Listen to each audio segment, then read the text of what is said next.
Hello, everyone. Kevin Chip coming to you again from the Ascent Studios, located deep in the woods of the southern United States. I want to discuss something that is critically important to America. It's been called a cultural war. That's a misnomer. This is something that's dark, it's wicked, it's reached a boiling point, and I think it's opened the eyes of a lot of Americans. The purpose of this broadcast is to put on YouTube and get it to as many people as we can so they can see this, especially people that are still under the impression that they're pro-choice. The title of this program is Abortion, America Falls to a New Level of Darkness. We've seen that on the news recently. The mainstream media has been covering it up, of course, how devastating these laws are. But New York Governor Andrew Cuomo has passed legislation allowing abortion up to the birth of the baby, just before it's born, fully developed, 9th month, end of the 9th month.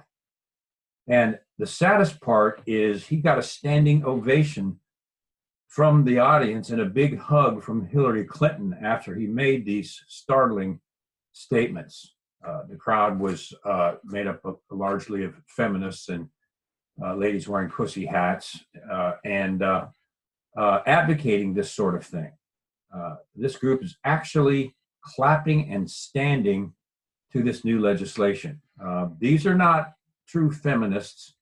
Some people call them feminazis. This group doesn't want equality. They want power and control. So they gave a standing ovation to what amounts to the murder of a baby up to just before it's born. Virginia Governor Ralph Northam, who was a pediatric neurologist, I believe he was a neurologist, has made a statement claiming that abortion is should not only be legal up to just before birth, but even after birth, if the woman and the doctor decide that the baby is not wanted. Massachusetts just passed the same law, abortion up to just before birth of the infant. The mainstream media, of course, being largely a DNC propaganda avenue, for lack of a better word, covers up this practice and the shocking consequences of this for an entire generation of unborn children. And they've diverted everybody's attention to the blackface scandals to get them away from this new abortion practice. The MSN, essentially, at least 80% of the journalists, editors, and talking heads are members of the Democratic Party, excuse me, and therefore support this type of horrible practice. That's why many people, amongst many reasons, including the current effects of Operation Mockingbird, which I talk about in other programs, where I prove that the mainstream media is still being manipulated by the CIA. Many journalists are, and there is still a Marxist ideology called progressivism amongst these journalists, and that's why we're getting the so-called fake news, which essentially is propaganda. I sat around talking to a doctor friend of mine last night who advised me that doctors who practice this are violating their Hippocratic oath, not just in never endangering human life, but there's a line in there which I didn't know about that prohibits doctors that treat their patients from causing any abortive effects. That's in the Hippocratic Oath. So if doctors are practicing this, they're violating the very foundation of medicine, and those doctors need to be held accountable.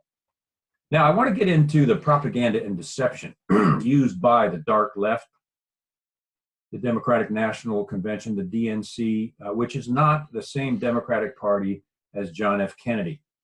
John F. Kennedy probably would have decried most of this, and he also lowered taxes, by the way. So this is a new Democratic Party, a new DNC, and it's an umbrella for every twisted group, every group that thinks it's a victim, every group that wants power for its group is now under the umbrella of the DNC. I am not a Democrat nor a Republican. I'm an independent because both of them are responsible for this. But let's talk about the propaganda and deception of Planned Parenthood and of the abortion movement.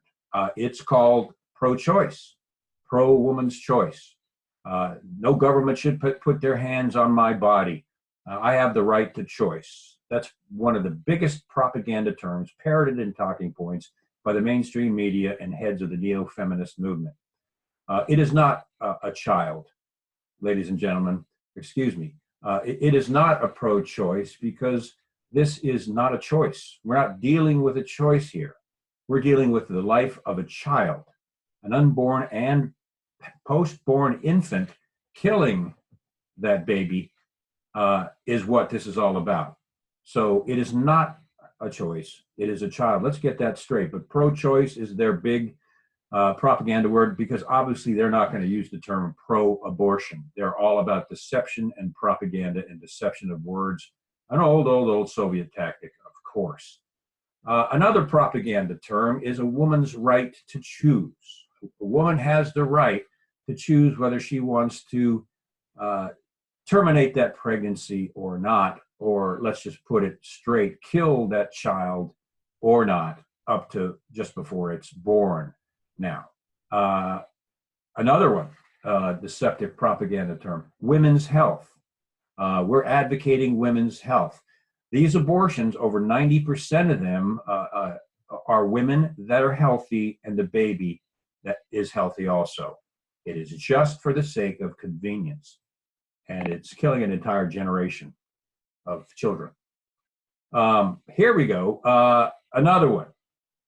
New York government, Andrew Cuomo. I call her the princess of the new global order, Hillary Clinton. Another term, reproductive health of a woman, AKA abortion, killing the baby. They call it reproductive health. In this case, both the mother and the baby, as I mentioned, are healthy. Now, New York Governor Cuomo, in his disgusting display on the podium and listed on the stage, was the term reproductive justice. So now they're calling this justice for women, killing this child up to and after it's born. They're calling that reproductive justice, another propaganda term. And here we go again. A celebrity just came out and said the same old propaganda term that's been used for a couple of decades, quote, "This will force women back to coat hangers," unquote. An old claim made going all the way back to the beginning. So is this going to force women to go back to coat hangers? No. Women that tore their babies out with coat hangers are women that need help desperately, and they don't represent the majority of women who would not do that practice. So that's a farce. Now, women who have had abortions are now encouraged by Planned Parenthood and the Democratic Party to have more abortions, and to now resist abortion after they've done it once or multiple times. Their conscience has been seared, essentially with scar tissue. To face what they have done is so horrible that they choose pro-abortion and they fight for it instead, lest they face what has actually occurred. Now, let me state here for the record that these women need to understand that there is forgiveness for having an abortion, especially in the New Testament. You will find that any sin that any of us have committed, by the grace of God, you can be forgiven. And I know several women who have found that truth, realize they are forgiven, and now they're standing against the practice. So women need to be encouraged that they can be forgiven, and they can stand with the rest of pretty much the majority of America that considers abortion to be wrong. Up until now, you haven't been able to bring up abortion in the office, in your social group, in your family, especially on holidays.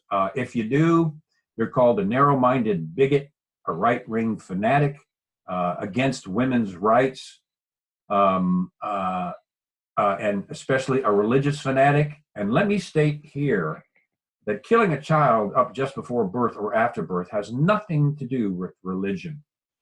A child unborn or born, has constitutional rights in this country as a citizen, especially after birth. It's got nothing to do with religion. It's got everything to do with the constitutional right for these children, born and unborn, to live in the United States. This is how bad it's gotten. And they have to blame everything on religion. And their number one target is Christianity, of course. We as Americans now, we have got to have the courage to oppose this killing. And let's just call it for what it is. It's killing. It's murder. There is no more a noble cause, in my view, to stand up for than this, because the innocent, the most innocent in our society, are being killed. Everyone, and everyone that sees this message needs to understand that this is a huge cause that we must stand for and have the courage to stand for, because the lives of unborn and now born children are at stake. I think there's some, if I remember correctly, 8,000 abortions per day, several million a year. A generation of children, could be scientists, could be poets, could be writers, could be a number of things, never got the chance to grow up and reach their full potential. How horrible is that? So we've got to oppose this. There is no better cause than standing up for this, because we're standing up against darkness, wickedness, and evil. There is no other word. Killing a child up to just before it's born or afterwards, there's no logic behind that. There's no reason behind that. It has to be, and it is just plain evil. I know some people call the feminist movement feminazis, who celebrate this, calling women's rights, and they do not represent the true women's movement, of which we all support and back up. You can talk to a member of the old feminist party, and which continues, and they decry what the feminazis have turned this women's movement into. And I have to mention, this is falling right into the hands of the elite and the globalists, the elite bankers, the elite connections to globalism and the pushing for a global order, a fact, because it is fitting their purpose for population control, which is one of their top agendas, is reducing the population. And they're just loving this. Excuse me, it's falling right into their plan. Women who are having abortions, many not knowing what they're doing because they're being lied to. Women having abortions are falling right into the globalist plan. People need to understand that because it's important. I want to talk about Planned Parenthood, the number one promoter of abortion, this horrible practice up to birth. Most abortion clinics in the United States are run by Planned Parenthood, the worst offender in the killing of unborn children in the world. The United States government, Department of State, has actually threatened countries receiving U.S. support that if they don't advocate abortion in their country, the U.S. will remove that financial support from the country. It's government blackmail, encouraging the death of babies in that particular country. Planned Parenthood makes millions off killing unborn babies a year. The U.S. government funds Planned Parenthood up to $500 million of your tax dollars per year. And we now know by the facts on tape, and they're trying to sue this guy to shut him up, Project Veritas, Planned Parenthood officials caught joking and laughing and discussing selling baby parts, how they're selling baby parts to laboratories for experiments or stem cell research. You know what this reminds me of? Joseph Mengele, the famous Nazi scientist that performed experiments on Jewish men, women, and children with no conscience. We just found out that the Department of Health and Human Services is using baby parts for research. Our own government is doing this. And as I mentioned, the government gives Planned Parenthood $500 million a year. Now, we need to understand this is our tax dollars to fund murder without our consent. We should be in the streets. And of course, there's the wonderful pro-life movement. I've been to a few of them. You'll meet some of the best people you can. These are our tax dollars that are funding this murder without our consent. I want people to understand that the government has usurped our rights and usurped the constitutional rights of these children to be born and to live as citizens of the United States. The DNC pushes abortion and supports Planned Parenthood, including to the tune of funding with millions of dollars. The DNC essentially has become an arm of Planned Parenthood. And this is not the same Democratic Party as John F. Kennedy. And if any Democrats are watching this, you have to understand that. It has morphed into an organization that is pushing things like this and worse, which I discuss on other programs. But let's talk about this too. Several Republicans have refused to vote to stop government funding of Planned Parenthood. These are Republicans. The Republicans and the Democrats essentially work together and make this opposition look good to bring millions of dollars in for both parties. They do that on other issues as well. I suppose you could call them Republicrats. And these Republicans need to be held accountable for what they have done. If you're a member of the Democratic Party, I urge you, you have to think about what I'm saying and what you're supporting. You have to think about what the Democratic Party has become. Are you willing to be a part of that? Are you willing to be a part of essentially what is a holocaust of unborn children? If you can critically think for yourself and understand that you have been deceived by propaganda, or you have a conscience of any level, I have to tell you, you need to leave the party because it has been evil, corrupt, and riddled with propaganda and supporting this horrible atrocity. At least become an independent. I'm an independent. At least become an independent and start decrying. And if you stay inside and you've got the guts, start decrying what the Republican Party, or excuse me, what the Democratic Party and some Republicans, but what the Democratic Party has become. Sadly, if you decry that within the DNC, the Democratic Party, you won't last very long. They will snuff you out politically, your reputation. So that I don't think that that is possible to stand up against what the DNC is doing from the inside. You'll be essentially destroyed.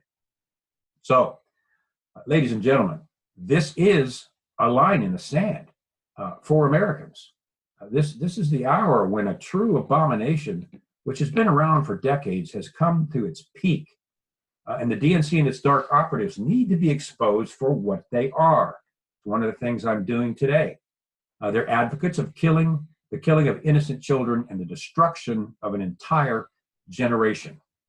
And the cowardly Republicans need to be called out by name and held accountable during the next election. They don't belong in their seat, period. I believe this is a turning point in American history. The DNC and the government have gone too far.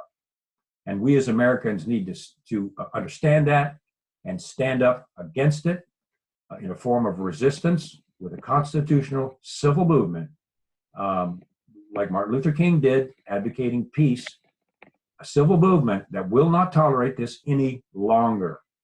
And there are several ways that we can do that. We'll all be discussing that. But it's time for Americans to rise up and stop this killing.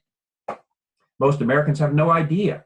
We can talk about this amongst people who understand and Americans outside, and especially the millennials and college-age kids. They have no idea this is going on because their professors are not telling them, and they're advocating the process, and the mainstream media is covering it up. And they have no idea that this is going on. That's why I'm doing this program. I hope you forward this program to everybody you know, especially members of the DNC, and especially pro-lifers that you know. It's up to us to have the courage to educate everyone we know and confront this evil head on. We have to. We have no choice. If we want to do what is we're duty bound to do as Americans and as human beings to protect these children. We have to have the courage to stand up against it. The days of cowardice in this country and people not wanting to face this because they just want to go about their daily routine, get a new car and a house and the other things, and none of those things are wrong, but the days of being cowardice and afraid to bring this up amongst people, to their friends, family, in the proper setting in the office, and there's settings where you don't want to discuss politics or anything in the office that would cause a division, but if it comes up in the lunchroom or a public place, in your place of business, you need to have the guts gracefully to stand up against this issue. Most people will not because they're afraid of being chastised both by their coworkers and their bosses. The people that are afraid to talk about this, those of us Americans that have tolerated this and looked the other way, have allowed this to happen. And we have to face that, and we have to change that. Now, all of us, we need to confront this truth. And if we don't, essentially we're part of this horrible, wicked practice that's being promoted by our elected officials who have seemingly apparently no conscience because they are bought and paid for by the political system. And if they're for this horrible practice, they need to be fired. They need to be removed from office. And is this a single issue voter? You bet it is. That's another propaganda term. Well, you're just a single issue voter. This is a single issue vote. The lives of unborn children. As I mentioned earlier, what could be a more important noble cause than standing up for babies unborn and born? So, just in closing, it's past time to stand against this. The time is now before the darkness spreads any further in this country. And I would encourage everyone to critically think about your position on this, to critically think what you've done or not done to stop it, to critically think about what you're going to do now to stand up with millions of other Americans to put a stop to this horrible practice. So I hope you share this video with family and friends. I know I'll take some heat for it, but welcome to my world. Share it with everyone because people, they need to know the truth. And of course, the truth will set us all free. So thanks for watching, and we'll see you on the next program.